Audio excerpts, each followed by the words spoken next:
Bismillahirrahmanirrahim. Assalamualaikum warahmatullahi wabarakatuh. Alhamdulillahirabbil alamin.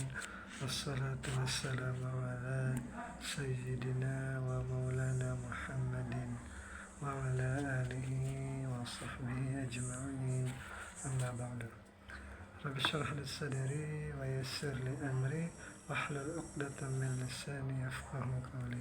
Teman-teman, adik-adik para pecinta kitab berbahasa Arab, alhamdulillah kita dapat melanjutkan belajar membaca serta belajar menerjemahkan kitab Al-Aqidah Al-Islamiyah untuk para santri yang ada di Madrasah Ibtidaiyah karangan Ustadz Al-Fadil Al-Murabbi Al-Kamil Syekh Basri bin Haji Margubi.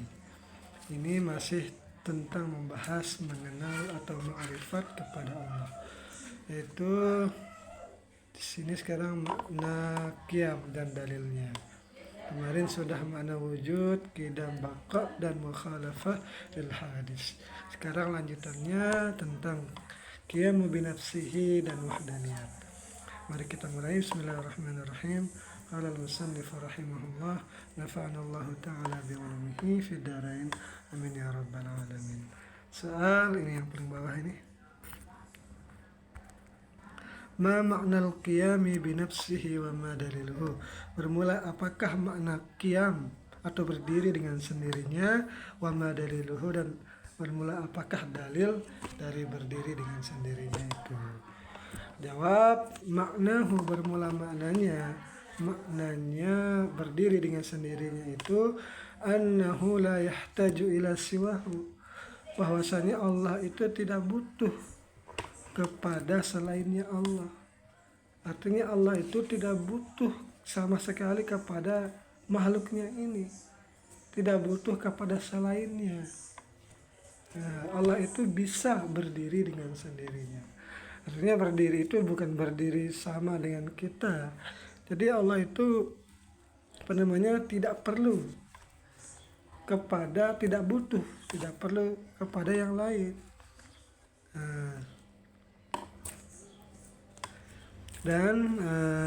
Ini dari qidam sampai qidam itu nomor 2 Allah wujud qidam kan. Nomor 2 sampai nomor 6 itu bagian dari sifat salbiyahnya. Berarti ini qiyamuhu binafsihi ini adalah bagian dari sifat salbiyahnya, bahwa hanya Allah lah yang tidak butuh kepada selainnya. Kita ini butuh kepada sesama kita. Nah, karena kita butuh kepada sesama kita sebagai makhluk sosial, artinya itu kita lemah. Kita butuh kepada orang yang melahirkan kita agar kita bisa lahir di dunia ini. Kita butuh kepada sesuatu yang menciptakan kita, yaitu Allah. Sedangkan Allah itu tidak butuh kepada kita.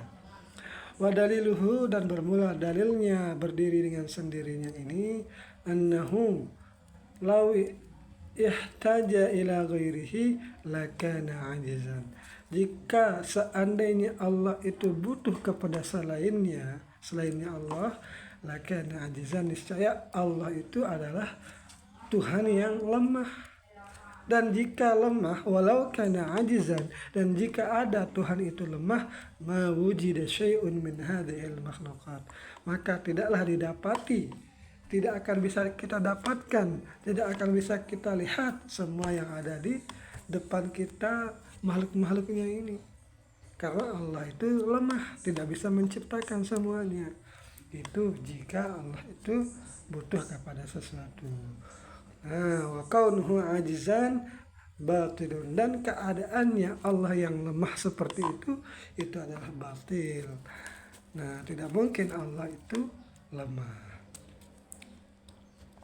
Kalau tak, itu dalil akalnya, yaitu jika Allah itu lemah, maka tidak akan kita dapati semua yang ada di depan kita, alam semesta ini.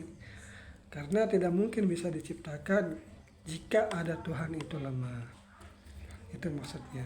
Nah, sekarang kita ke dalil ke Al-Quran. Qala ta'ala, telah berfirman Allah Ta'ala, innallaha laghaniyun 'anil 'alamin. Sungguh Allah itu benar-benar terkaya. Ya, artinya laghaniyun itu Allah itu kaya. Kaya itu artinya tidak butuh 'anil 'alamin, dari semua yang ada di dunia ini. Nah, seperti itu. Ini dalil tentang qiyamuhu binafsihi.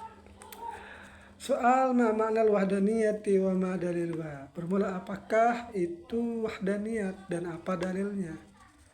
Jim jawab, maknaha, bermula maknanya wahdaniyat, annallaha wahidun, bahwasanya Allah itu tunggal, la syarika lahu, tidak ada yang setara atau tidak ada yang la syarika lahu, tidak ada sekutu baginya.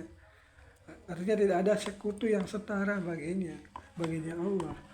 Dalam hal apa? Fi fi'lihi, di dalam perbuatannya Allah.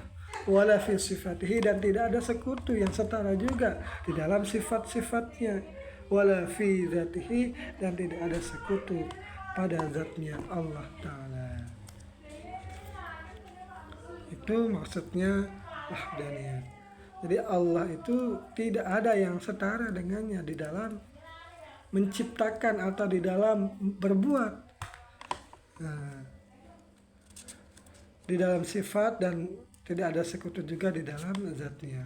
Wa daliluha, dan dalilnya wahdaniyat ini, dalil bahwa tunggalnya Allah Ta'ala ini, annahu law kana lahu syarikun, itu jika Allah itu seandainya mempunyai sekutu, lawaqa'a bainahuman niza'u wal khisamu, maka terjadilah di antara dua Tuhan itu perdebatan dan permusuhan. Ini jika seandainya ada sekutu bagi Allah, berarti ada dua Tuhan lagi itu, maka sungguh akan terjadi di antara kedua Tuhan itu perdebatan dan permusuhan. Bagaimana tidak terjadi dalam satu negara saja, bila ada dua presiden atau dua raja, maka di sana akan terjadi pergolakan, permusuhan. Nah, jika terjadi seperti ini, jika terjadi ada dualisme Tuhan, fayafsudul kaunu, maka hancurlah alam semesta, hancurlah dunia ini. Itu jika kita bayangkan di antara kedua Tuhan itu terjadi permusuhan. Jika kita bayangkan tidak terjadi permusuhan, misalnya sepakat kedua Tuhan itu, walau ittafaqa, dan jika terjadi kesepakatan di antara dua Tuhan, lahtassa kullu minhuma bi'amalin. Nah, niscaya akan khususlah tiap-tiap satu daripada Tuhan itu dengan satu amalan khusus. Jadi ada Tuhan yang kerjanya seperti ini khusus, Tuhan yang lain kerjaannya seperti ini khusus. Jadi ada masing-masing spesialisasinya. Nah, jika terjadi seperti ini, jika keduanya tidak bermusuhan, sudah masing-masing ada pembagian kerjanya lah gitu. Nah, seperti itu, fayasbihu kullu wahidin minhuma